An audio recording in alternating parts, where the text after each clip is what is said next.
Sir शाम ही हम सरहदी इलाके में पहुंच गए थे और अब एक जीप गांव के कच्चे पक्के टेढ़े मेढ़े रास्तों पर उछलती कूदती मुझे इस सरहदी चौकी की तरफ ले जा रही थी जहां से मैंने सरहद अबूर करनी थी। जासूसी तरबियत के सख्त तरीन मराहिल से गुजरने के बाद अमली मैदान में ये मेरा पहला कदम था। जब हम लोग स्टेशन पर गाड़ी से उतरकर जीप में सवार हो रहे थे तो मेरे इंस्ट्रक्टर मेरे साथ ही मौजूद थे।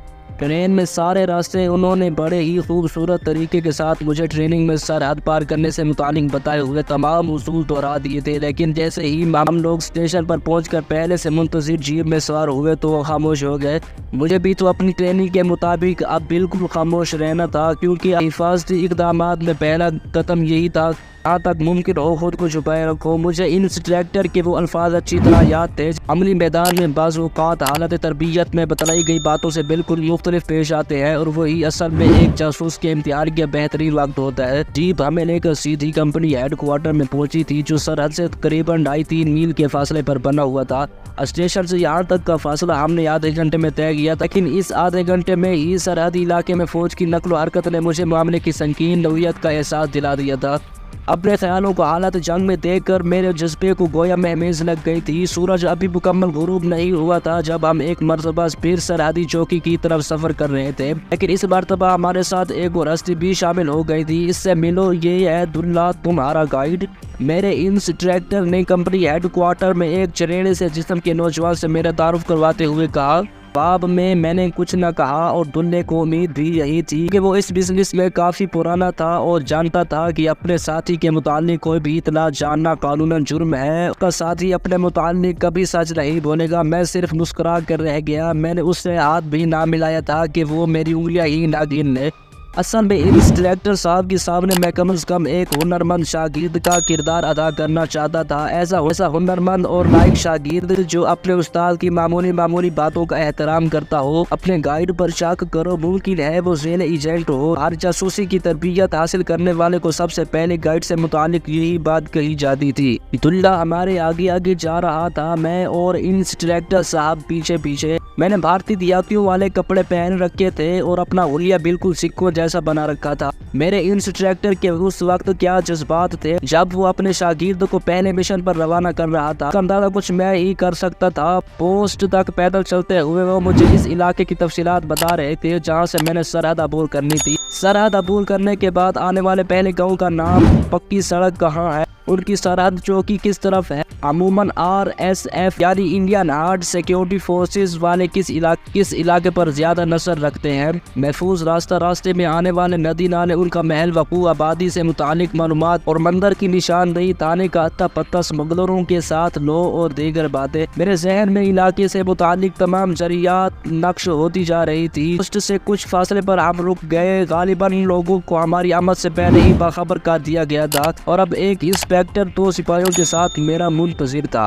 इस सरहदी पोस्ट पर एक कच्चे मिट्टी से बने हुए कमरे में लालटेन की हल्की हल्की रोशनी में एक मरतबा फिर मैं और मेरे इंस्ट्रक्टर साहब एक बड़े सारे नीले से रंग के नक्शे पर झुके हुए थे। मुझे अपना टारगेट सुर्ख पेंसिल से एक गोल दायरे की शक्ल में दिखाई दे रहा था। जब एक हवलदार चाय लेकर वहां आया तो हम नक्शे समेट चुके थे। कमरे में हम दोनों के सिवा कोई और नहीं था। चाय के साथ दुल्ला भी अंदर आ गया था। हम तीनों ने इकट्ठे ही चाय पी थी। इस पोस्ट पर मगरिब की अजान हो गई और हम वही एक खाकी कित्ता जमीन पर बनाई हुई मस्जिद में नमाज पढ़ने लगे, जो कि रेंजर्स के लिए ये अमर बाइस सआदत होता है कि वो अपनी ज़ेरे निगरानी एक पाकिस्तानी मुजाहिद को सरहद पार करवा रहे हैं। इसलिए शायद मकामी पोस्ट के हवलदार साहब जो उनके इमाम थे, उन्हें खास तौर पर कुरान पाक की वो तिलावत, आयत करीमा तिलावत की जिनमें अल्लाह के नेक बंदों की पहचान ये बताई गई है कि वो हर वक्त अल्लाह के दुश्मनों से लड़ने के लिए मगर वाबिस्ता रहते हैं। आयत की तिलावत और उनके जज्बाती और वक्त अंगेज लहजे का उतार चढ़ाव क़यामत ढा गया और जब मैंने सलाम पहना तो मेरे इर्द गिर्द तमाम मुक़तदियों की आंखों में भी आंसू जला रहे थे।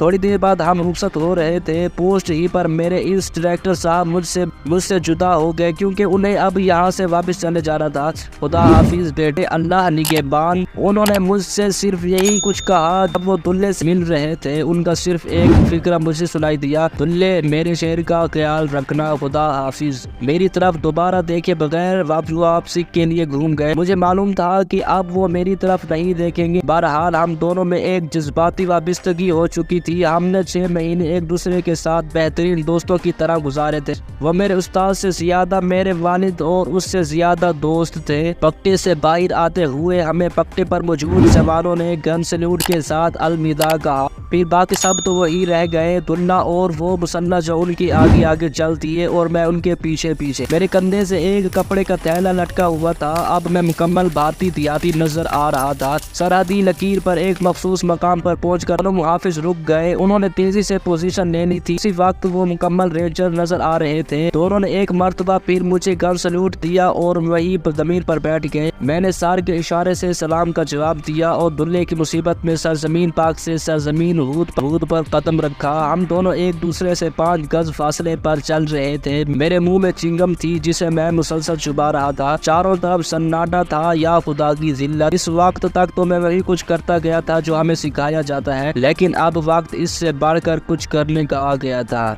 तो दोस्तों ये थी हमारी आज की वीडियो। उम्मीद करता हूँ कि आज की वीडियो आपको अच्छी लगी होगी। अगर अच्छी लगी हो तो दोस्तों के साथ शेयर कर दे, इस वीडियो को लाइक करें, कमेंट करके हमें बताएं कि आज की वीडियो आपको कैसी लगी और इस चैनल को सब्सक्राइब करके बेल आइकन को प्रेस कर दें ताकि इस तरह की आपके पास उसका नोटिफिकेशन बर वक्त आ सके।